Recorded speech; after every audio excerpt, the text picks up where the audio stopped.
Vamos continuar contando histórias da mitologia grega.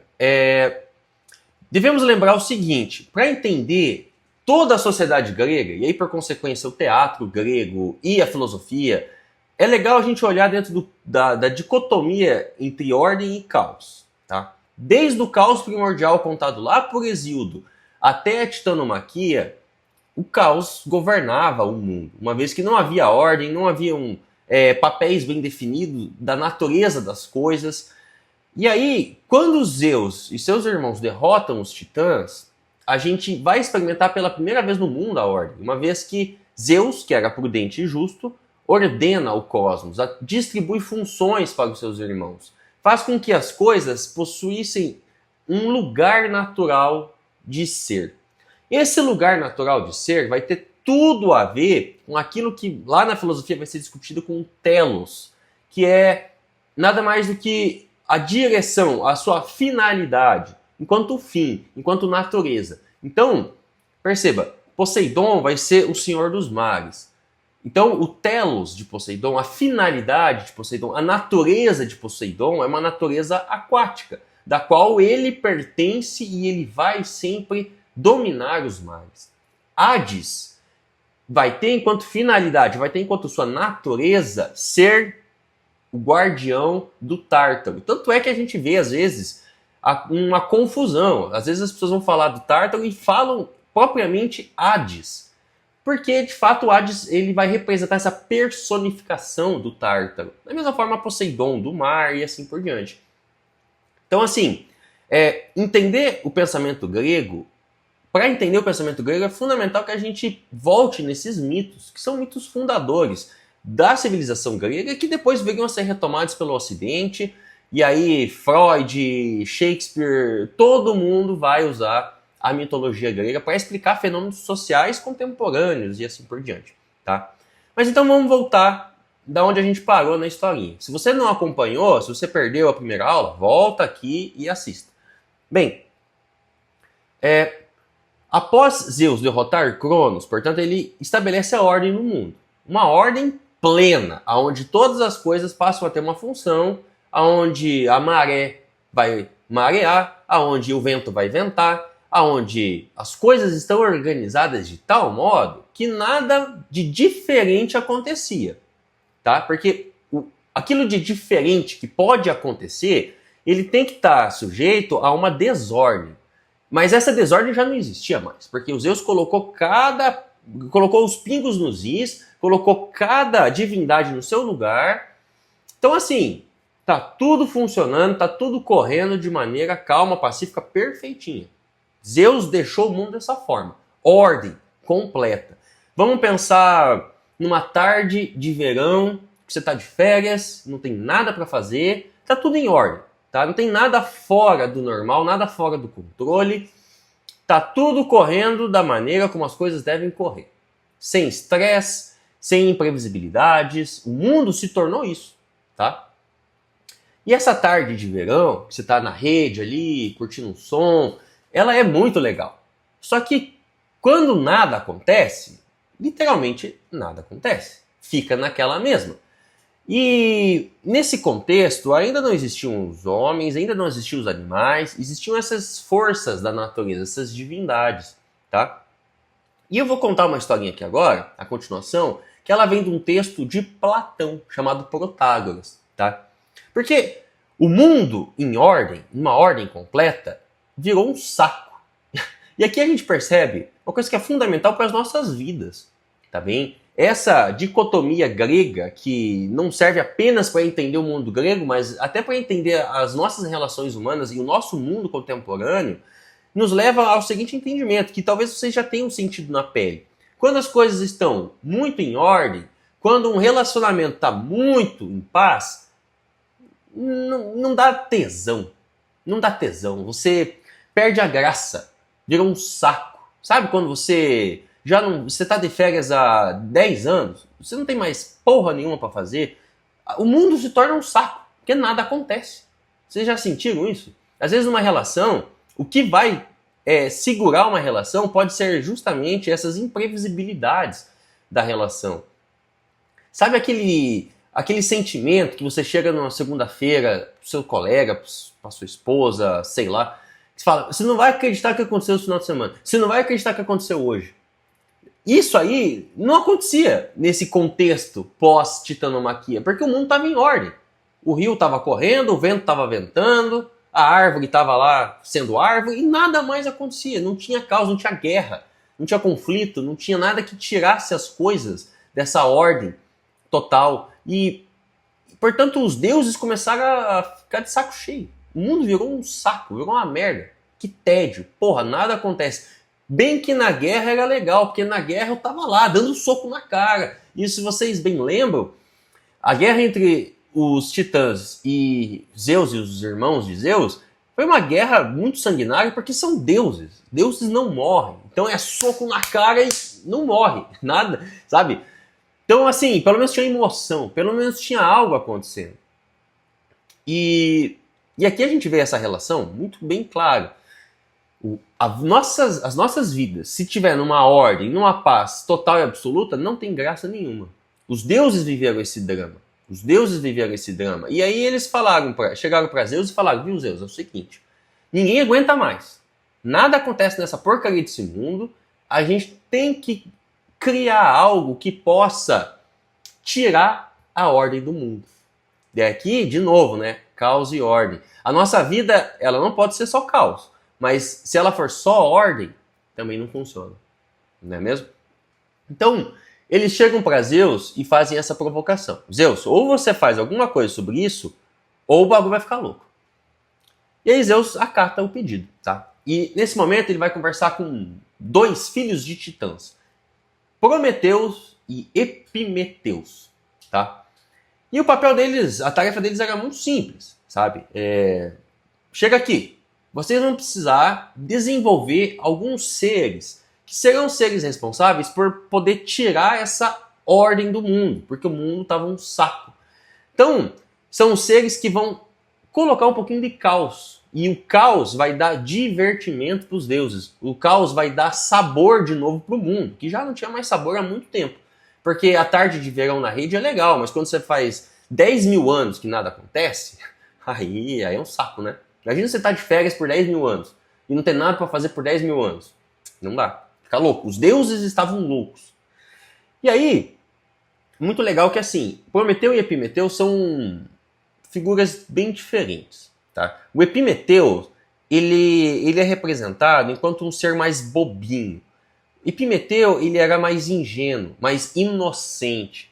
Sabe, aquela criança, aquela pessoa do interior que viu poucas coisas na vida, que nunca, sei lá, andou de avião, que nunca viu grandes construções. É uma pessoa mais pura, mais inocente. O Epimeteu era tipo esse cara aí. Epimeteu vivia no meio da selva, gostava muito da natureza, então ele não tinha muito contato com os seres humanos. Ele era até um pouco antissocial. E quando os deuses, Zeus, os deuses do Olimpo chamam Epimeteu, ele fica, nossa senhora, o cara fica muito feliz. E, meu Deus, agora é hora de fazer alguma coisa no mundo. E ele estava lá, assim, eufórico. E aí o papel de Epimeteu seria criar os animais. Tá? Papel legal, né? Poxa, uma tarefa muito bacana. Vamos pensar uma mesa. Então você tem uma mesa com todos os atributos dos animais para serem distribuídos. Então você tem, assim, asa, você tem garra, você tem veneno, você tem a capacidade de fazer cocô bolinha, capacidade de fazer cocô maionese, capacidade de fazer cocô tronco de árvore, todos os atributos possíveis. Tá? Você tem olho que gira 360 graus, você tem olho que não gira, você tem olho que resiste debaixo d'água, tem olho que não resiste debaixo d'água. Você tem capacidade de respirar pela pele, capacidade de respirar pelas narinas, e o nariz você tem desse jeito aqui, você tem nariz que é 2 furinhos, você tem, sabe? Todos os atributos que a gente já viu nos animais estavam ali disponíveis. Capacidade de pular 200 vezes o tamanho do corpo, capacidade de erguer 1000 vezes o peso do corpo, capacidade de se rastejar, capacidade de andar em 2 patas, em 4 patas, tudo isso. Então o Epimeteu tinha que distribuir de uma maneira que fosse igualitária, para não causar uma desordem, um desequilíbrio nos animais. Tá? E além de criar os animais, ia ter um projeto, que era o projeto mais importante, que é o projeto Ser Humano, tá? E o projeto Ser Humano, ele também deveria estar em harmonia com o projeto dos animais, tá? Então você tem que cuidar, Pimentel tinha que cuidar para não fazer cagada ali, distribuir de forma com que algum ser ficasse muito mais forte que os outros, porque isso ia causar um desequilíbrio e, inevitavelmente, esses animais iam se extinguir, tá? Então, beleza. O Epimeteu, inocente, eufórico, aquela pessoa que primeiro faz, depois pensa, ficou muito feliz, muito empolgado e começou a distribuir. E deu asa, e deu pena, e deu veneno, e deu capacidade de pular, e deu capacidade de se rastejar. Só que nessa euforia, o Epimeteu distribuiu todos os atributos para os animais e criou assim os animais. E o ser humano ficou de fora, porque o ser humano era projeto, era trabalho de Prometeus. E quando Prometeu chega para distribuir os atributos para o homem, não tem atributo para distribuir. Tudo já havia sido dado aos animais. E Pimentel fez uma puta de uma cagada, né? E o Prometeu, ele ficou assim, ficou puto da cara, né? Porque, e agora? O que vai ser da humanidade? Já que não há atributos a serem distribuídos. E o Prometeu sempre foi um personagem que teve, talvez por conta desse fato, o Prometeu sempre teve um elo muito forte com os humanos. O Prometeu sempre defendeu muito os humanos. E o Prometeu tem uma ideia. Então ele decide ir lá no Olimpo, roubar o fogo dos deuses, tá bem? E de entregar o fogo dos deuses para os humanos. E é isso que ele faz. Claro, é uma tarefa arriscada, é uma tarefa, né, perigosa, mas é o único meio de salvar esse projeto ser humano. E aí, Prometeu, sobe até o Olimpo, pega o fogo dos deuses e entrega o fogo dos deuses para os homens. E aqui é genial, tá? Porque, como assim, professor? O fogo dos deuses, o que isso significa? A gente pode entender, primeiro ponto, que a humanidade estava em trevas antes da entrega do fogo aos homens, feita por Prometeus. Mas que trevas são essas? Que escuridão é essa? A escuridão do pensamento. Ou seja, nesse momento, até esse momento, a inteligência, a capacidade de raciocínio, a astúcia era algo exclusivo dos deuses. Então, quando Prometeu rouba o fogo dos deuses, e aqui, claro, as interpretações são inúmeras, mas o que a gente mais é levado a entender, inclusive está no texto do Platão, é que o fogo vai representar a sabedoria. Sabedoria, o pensamento crítico, que era algo dos deuses. E Prometeu entrega isso aos seres humanos. Então pensa comigo. Na natureza existe algum tipo de ordenamento, que a gente vai poder problematizar isso depois, mas é incrível como, por exemplo, quando a gente olha as tartarugas marinhas, elas nascem e imediatamente após a eclosão do ovo, elas precisam atravessar um campo de areia, do qual vai ter bicho terrestre querendo comer a tartaruguinha, bicho voador querendo comer a tartaruguinha, e se ela escapa de tudo isso, ela cai no mar. E no mar vai ter bicho aquático querendo comer a tartaruguinha, e, a tartaruga acabou de nascer, velho. Caralho, como que você quer exigir numa tartaruga? Como que pode uma tartaruga que acabou de nascer ter que enfrentar todos esses desafios para alcançar o alto mar e aí sim ela vai viver lá os seus 200 anos? Sabe? É exigir demais de uma tartaruguinha, de um bichinho que acabou de nascer. E como que isso é possível? Como? Né? Então, assim, dentro do olhar grego, Epimeteu distribuiu ali, está na natureza da tartaruga. Já está nela toda a sabedoria, todo o conhecimento possível, porque ali não houve aprendizado nem da mãe. Literalmente o ovo eclode e ela tem que partir para o oceano. E ela já sabe disso de alguma forma. Mas como que sabe disso?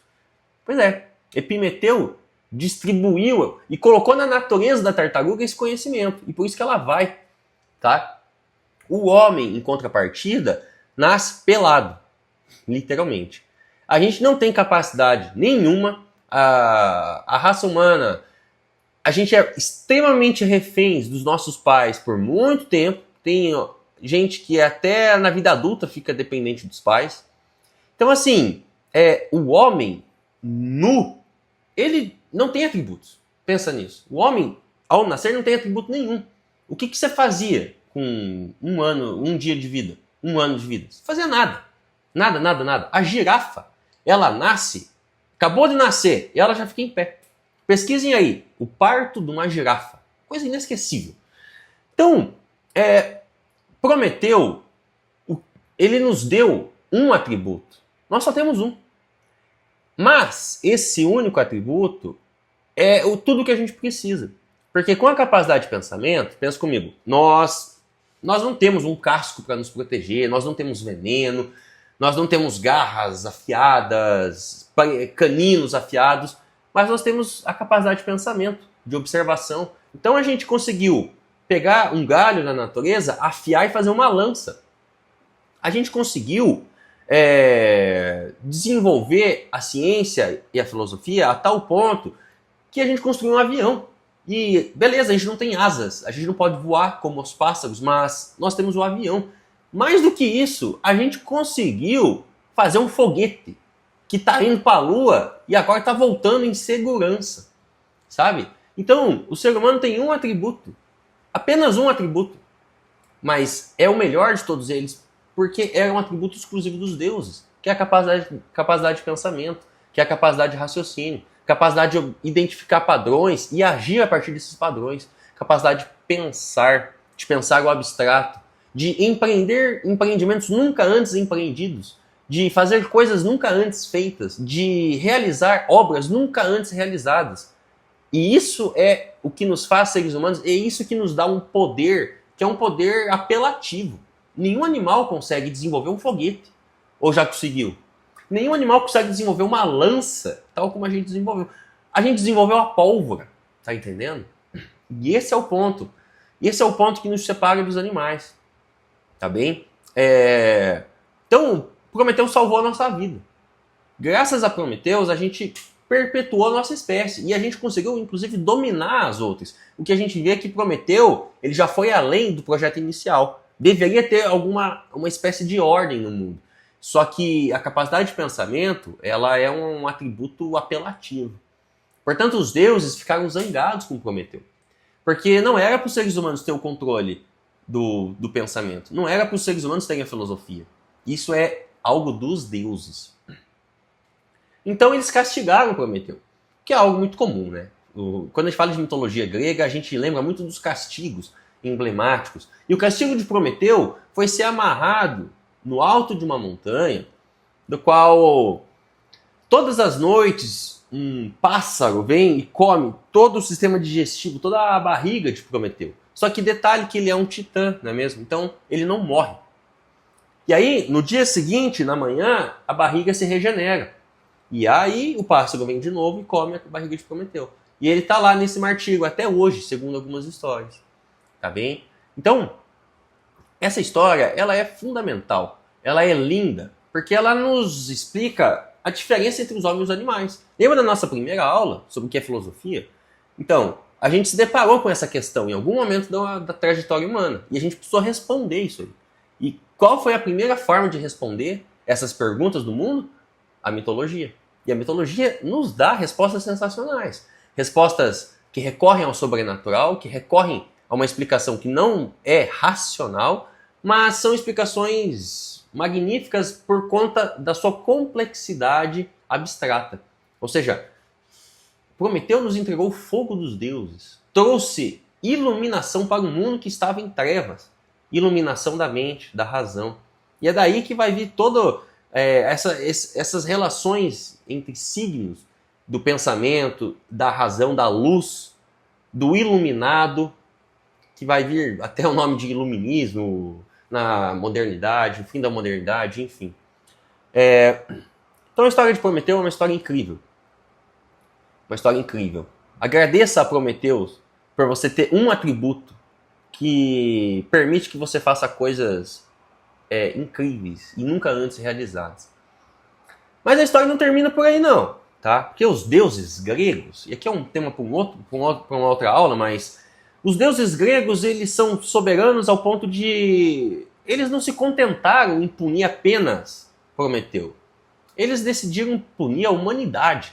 Porque a humanidade agora está gozando de algo que não deveria gozar, que é o pensamento. Tá? E aí o que os deuses vão fazer? Eles vão olhar para Epimeteu.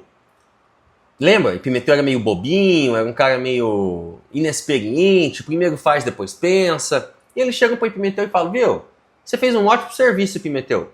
Cara, você arrasou com os animais. A gente vai te dar um presente. E aí, qual que é o presente dos deuses? Eles vão fazer a primeira mulher. Pois é, eram homens apenas, que haviam sido criados a partir de Prometeus. E aí a primeira mulher se chama Pandora. Pandora. Todo mundo já viu um bichano chamado Pandora. Um gatinho, um cachorro, um papagaio, enfim. Imagina só, Pandora é uma mulher, a única mulher do mundo, e ela foi feita pelos deuses. E ela é entregue a Epimeteu. Então imagina, o cara inexperiente, o cara que é todo ansioso, todo inocente, receber uma mulher feita pelos deuses. Cara, nossa senhora. Aí assim, muita alegria, muita felicidade. E detalhe que ele foi alertado, tá? Prometeu um dia falou para Epimeteu, nunca confie, nunca aceite nada que é dos deuses, nada que vem de Zeus. Prometeu não gosta de Zeus. Mas nesse momento, você acha que o conselho do irmão vai valer? Chegou a Pandora lá, toda peladinha pra ele, já era, velho. Pandora, eu te amo, meu amor. E aí, eles vão, morar juntos. Como eu havia mencionado, Epimeteu gostava muito da natureza, Epimeteu ficava muito em casa, no meio dos vales e das montanhas. Em um determinado momento, um belo dia, Epimeteu tá lá, se entretendo com a natureza. E Pandora tá sozinha em casa. E detalhe, que Zeus deu uma caixa para Pandora. E aí Zeus falou o seguinte, Pandora, nunca abra essa caixa. Nunca. Beleza. A caixa tá lá. E assim, não deve ter nada de interessante, né? Porque Zeus disse para nunca abrir. Beleza. Aí assim, não tem energia elétrica, acabou o futebol. Epimeteu não tá em casa, tem nada pra fazer. E aí a caixa tá ali, né? Ah, mas não pode olhar pra caixa, não pode abrir a caixa, lembra? E aí Pandora... Não, beleza. Só que a caixa tá a todo momento olhando pra Pandora. Assim, ó. Os olhão assim, ó. Olhando pra Pandora. E a Pandora desvia o olhar. E não, peraí, deixa eu bater uma roupa aqui, não sei o quê, deixa eu fazer uma comida. E a caixa tá lá, assim, ó. Me abra, me abra! E a Pandora, então... E aqui a gente vê um outro ensinamento da mitologia grega. Qual que é a melhor forma de você convencer alguém a fazer alguma coisa? Não é falando, vai lá e faz, vai lá, eu confio em você, vai lá, você é foda, eu acredito. É falando, eu duvido. Você não pode abrir a caixa. Eu te proíbo de abrir a caixa. É assim que você faz para convencer alguém a fazer algo. Tá entendendo? Psicologia reversa. Você fala que não pode, que é proibido. Nunca mais vá naquele lugar. Nunca beba aquele negócio. Cara, no momento que você faz isso, você tá literalmente pegando a pessoa e jogando ela para fazer essa coisa, colocando ela nesse caminho. Foi o que Zeus fez, né? Zeus é ardiloso. O cara é o deus, né? Deus do Olimpo. E aí Pandora, então, nesse dia não tinha nada para fazer, ela pensa, não, se eu der uma olhadinha rápida, qual que é o problema? Que de mal pode acontecer? E aí Pandora vai lá e abre a caixa. E quando Pandora abre a caixa, o que tem ali dentro? Todos os males do mundo, coisas ruins, tá? E essas coisas elas escapam. Então vamos pensar que o envelhecimento, a morte, o sofrimento, as doenças, a dor, essas coisas não existiam ainda no mundo, mas elas estavam ali dentro da caixa. Quando Pandora abre, tudo isso aí escapa, tudo isso aí sai. E ela se assusta e ela fecha a caixa. Quando ela fecha a caixa, uma coisa fica ali dentro ainda, que não deu tempo de escapar, que não teve como sair. Tá bem? E essa única coisa que fica ali dentro é a esperança. E aqui é o ponto, né? Como assim? por que a esperança ficou dentro da caixa? E a resposta eu vou contar na próxima aula. Mande um vídeo para os seus amigos, comente aqui o que você acha que significa esperança nesse contexto, senta o dedo no like e se inscreva no canal.